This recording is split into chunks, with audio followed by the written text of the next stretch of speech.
Dahil nga weekend, we decided to visit Cityland Mall sa may Global Village. Malayo ang lugar kaya medyo need paglaanan ng time at effort. Ang maganda doon, parang exclusive sa amin ng mall. O, diba?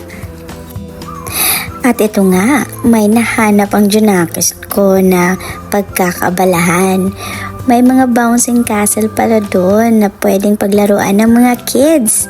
Kaya enjoy na enjoy ang Junakis ko. At ayan, di mapigilan ang kakagigil.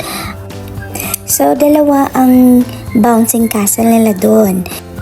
Isa is yung parang candy cane theme at ang isa naman is parang igloo ice bouncing castle. Kaya itong Junakis ko, hindi mo malaman kung saan siya pupunta. Palipat-lipat-lipat siya. Kaya pati pamangkin ko, enjoy na enjoy eh. At ito nga, nakakita niya tong train.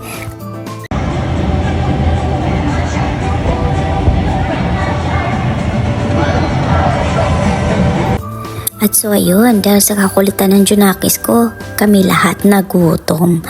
At ito nga, sa di kalayuan, nahanap namin tong isang French cafe. In fairness, ang sasarap ng mga selection sa menu nila. Kaya yung in-order namin is yung spaghetti para kay Kin na kids meal.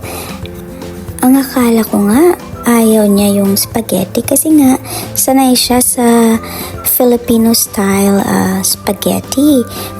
In fairness, sarap na sarap siya sa spaghetti.